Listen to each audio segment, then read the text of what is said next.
새벽기도회에 나오신 성도님들 모두 주님의 이름으로 환영합니다. 함께 기도하시겠습니다. 살아계신 하나님, 그리고 우리를 지금도 변함없이 사랑하시는 주님, 오늘 우리를 예배의 자리로 인도하여 주시고 하나님 이 땅을 살아가는 동안 오늘 하루 또한 주님을 찬양하며 하루를 열게 하심을 감사드립니다. 하나님, 우리에게 주어주신 주님께서 주신 이 모든 시간이 주님의 은혜임을 고백합니다.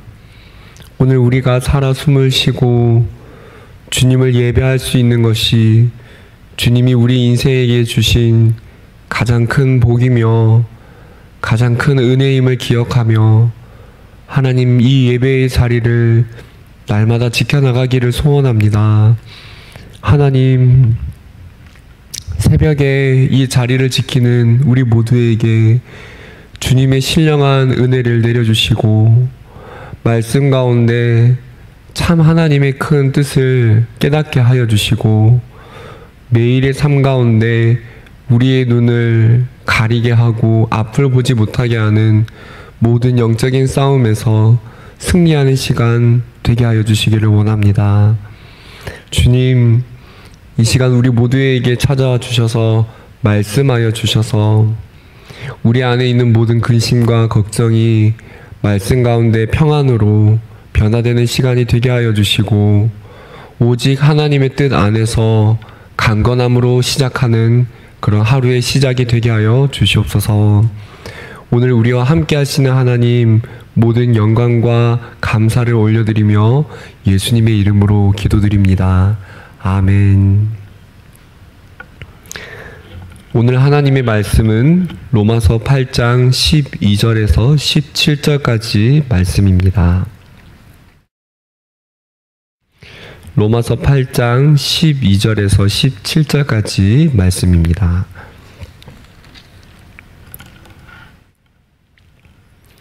한 절씩 교독하시고 마지막 절은 함께 봉독하겠습니다.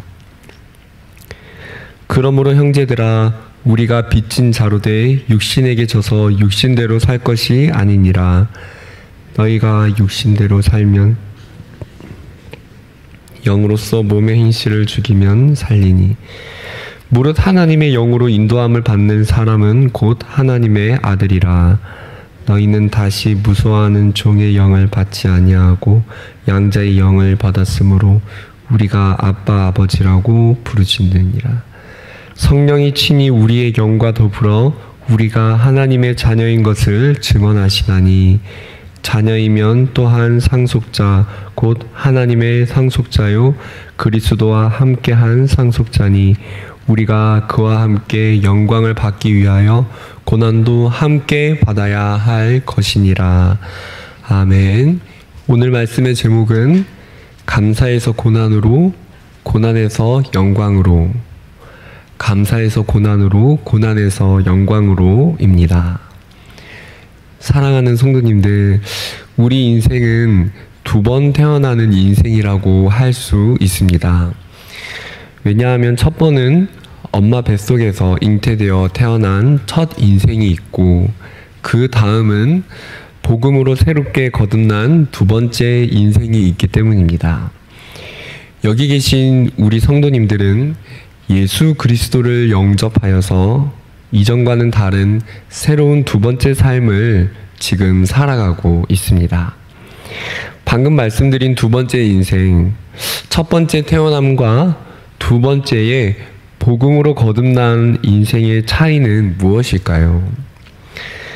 예수님을 믿은 후에도 우리 인생은 여전히 이 땅에서 살고 있고 우리는 이 땅에서 동일한 삶을 살고 환경과 환경은 변한 것이 없어 보입니다. 그런데 우리의 변화는 무엇입니까? 네, 먼저 그것은 신분의 변화이겠지요. 로마서에서는 계속해서 이 말씀이 진행되는 동안 죄로 인해서 하나님께 나아갈 수 없는 우리가 그리스도로 말미암아 의롭다함을 얻고 신분의 변화를 겪은 사실을 우리에게 계속해서 말해주고 있습니다. 이것을 담임 목사님이 신분적 구원이라고 표현하기도 하였는데요. 바로 이 신분적 구원과 변화, 이 변화에서 두 번째 인생이 시작된다고 할 수 있습니다. 우리가 살아가는 바로 이 두 번째 거듭남의 인생에 중요한 영향을 미치는 것이 있습니다. 그것이 무엇이냐면은 바로 감사입니다. 네, 오늘 제목이 무엇이었지요? 오늘 제목을 다시 생각해 봅시다. 오늘 제목이 감사에서 고난으로, 고난에서 영광으로입니다.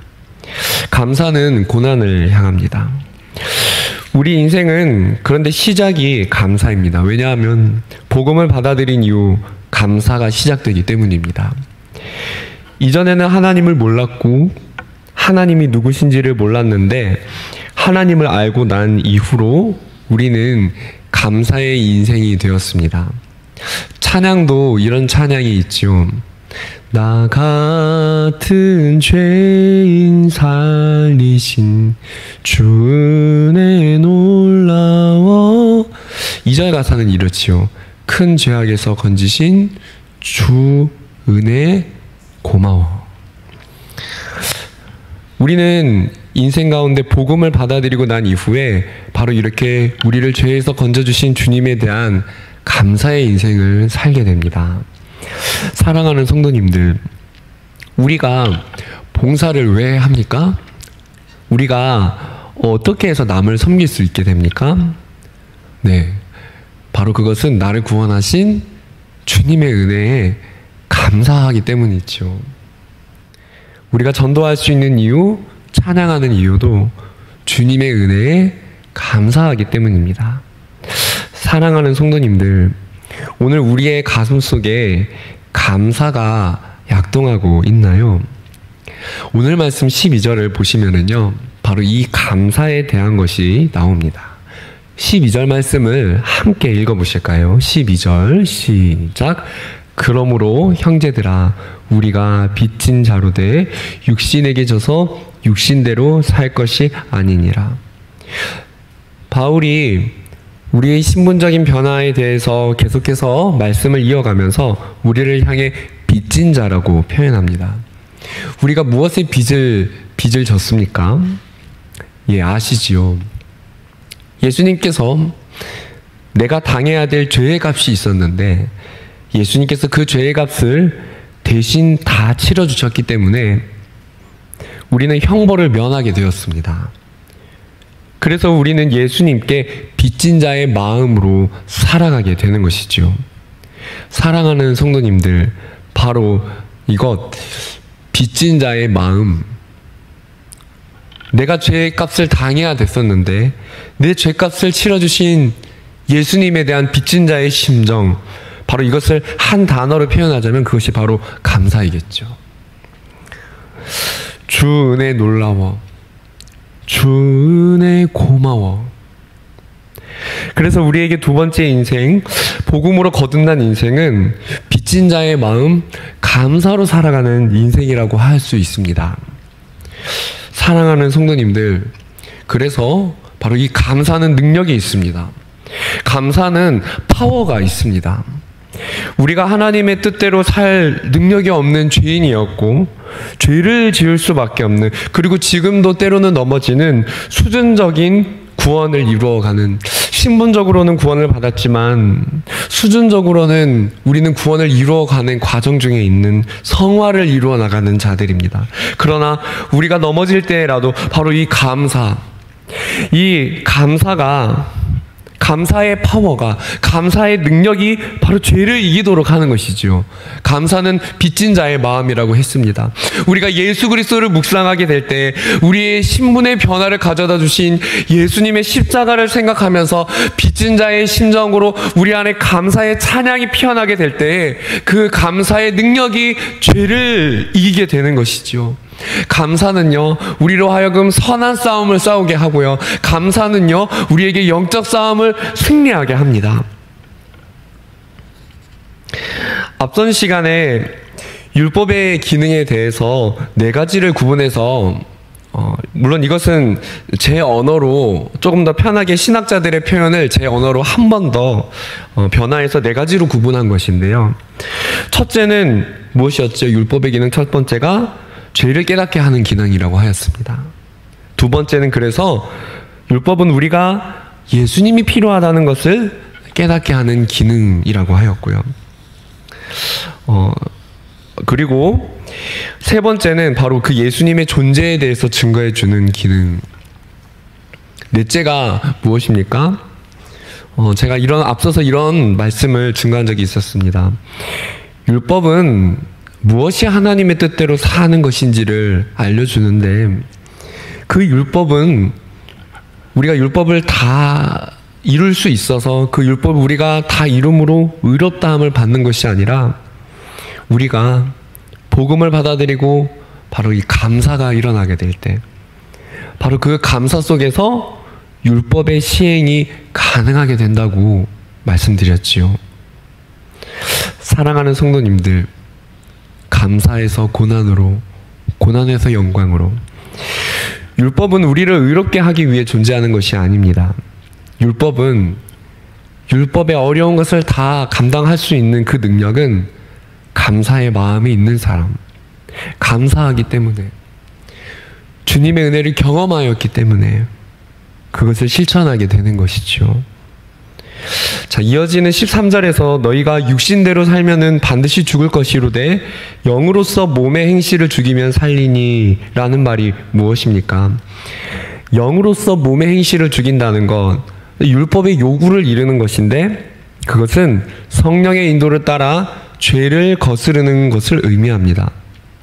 하나님의 뜻을 따르는 것이 죄를 거스르는 것이라고도 할 수 있지요. 죄를 거스르는 자리는 편하지 않습니다. 죄를 거스르고 이 땅 가운데 세상을 따르지 않고 하나님의 뜻을 따르는 자리에는 반드시 어려움도 있고 자신을 깎아내야 되기도 하고, 그리고 어려움 가운데 신앙을 지키는 것 고난입니다. 그런데 바로 죄를 거스르는 이 삶은 빚진 자의 마음을 가질 때, 우리가 감사의 마음을 잊지 않을 때 바로 이 죄를 이기게 됩니다. 따라서 감사는 우리로 하여금 죄를 이기는 이 고난의 자리로, 감사는 우리를 고난으로 인도합니다. 오늘 제목이 뭐라고 그랬죠? 감사는 고난으로, 고난에서 영광으로. 감사는 우리를 고난으로 인도합니다. 그러나 반대로 죄악은 우리를 쾌락으로 인도합니다. 감사는 고난으로, 그러나 죄악은 쾌락으로. 이처럼 감사와 하나님을 따르지 않는 죄악은 나뉘게 됩니다. 그러나 우리는 여기서 멈추면 안 되고, 감사는 고난으로, 그 다음 고난은 영광으로, 바로 그 다음 단계를 알아야 합니다. 감사는 이 땅에서 쾌락을 부인하고 하나님의 뜻 아닌 것에서 돌아서게 하지만, 그래서 그 자리의 고난으로, 감사는 우리의 삶을 고난으로 인도하지만 고난은 우리를 또한 영광으로 인도합니다. 감사에서 고난으로, 고난에서 영광입니다. 우리 안에 계신 성령님께서는 우리가 약해질 때마다 우리를 인도하시며 하나님이 우리의 아버지라는 사실을 기억하게 하며 영의 아버지이신 하나님께 부르짖게 역사하시는데요. 우리 하나님께서 우리를 인도하시는 그것이 15절 말씀에 잘 나와 있습니다. 너희는 다시 무서워하는 종의 영을 받지 아니하고 양자의 영을 받았으므로 우리가 아빠 아버지라고 부르짖느니라 라고 말합니다. 성령님은 우리로 하여금 아버지 하나님을 바라보게 합니다. 우리는 아버지 하나님을 바라볼 때 우리를 위해 예수님을 보내신 사랑을 생각하고 깨닫게 됩니다. 성령님은 우리를 예수님의 은혜 가운데로 인도하시며 예수님의 사랑을 더더욱 깨닫게 하십니다. 그리고 성령님이 궁극적으로 이 가운데 우리에게 바라시고 목적하시는 것은 하나님을 향한 감사, 하나님을 향한 찬송이죠. 네, 바로 성령님은 우리를 인도하시는 가운데 이 감사를 일으키게 하시며 우리를 위해서 우리 안에 역사하셔서 우리 안에 찬양을 회복해 하시며, 그래서 그 감사 가운데 죄의 유혹을, 고난의 싸움을 감당하게 되는 것인데, 바로 이것이 기피의 축복이라고 할 수 있습니다. 그리고 성도님들, 바로 이 감사가 고난으로 인도하고 자기를 부인하고 하나님의 뜻을 쫓아 살아가는 삶이 결국 영광으로 나아가게 되는데, 그것이 바로 17절에 나와 있습니다. 우리 17절은 함께 한번 읽어보겠습니다. 17절 시작. 자녀이면 또한 상속자 곧 하나님의 상속자요 그리스도와 함께한 상속자니 우리가 그와 함께 영광을 받기 위하여 고난도 함께 받아야 할 것이니라. 우리는 하나님의 나라를 약속받은 천국의 상속자요 하나님의 백성이요 하나님의 자녀이지요. 우리는 그에 맞는 신분을 따라 세상을 거스르고 하나님의 뜻을 쫓아 살아가게 됩니다. 하나님의 뜻을 따르는 데에는 고난이요, 그러나 그 고난은 결국 우리를 영광으로 인도하고 있다는 사실을 오늘 바울이 우리에게 증거해주고 있습니다. 사랑하는 성도님들, 오늘 기도하는데 이 제목을 마음에 품고 함께 기도하기를 원합니다. 감사는 고난으로, 고난은 영광으로. 성령님이 우리의 삶을 인도하고 계십니다. 감사에서 고난으로, 고난에서 영광으로. 그렇다면 오늘 성령님의 인도하심 속에 우리 안에 질문을 해보기를 원합니다. 사랑하는 성도님들, 오늘 우리가 이 땅을 살아가는 가운데 잃어버린 감사가 혹시 있습니까? 혹시 우리 가운데 잃어버린 빚진 자의 마음이 있습니까? 나 같은 죄인을 살리신 주님의 은혜를 생각하며 우리가 다시 기억해야 될 감사의 능력과 감사의 파워는 무엇입니까? 오늘 내가 빚진 자의 마음으로 자존심 상하지만 용서해야 될 대상이 누구이지요? 아니면 오늘 내가 주님께 감사하기 때문에 오늘 내가 감당할 수 있는 고난이 무엇입니까?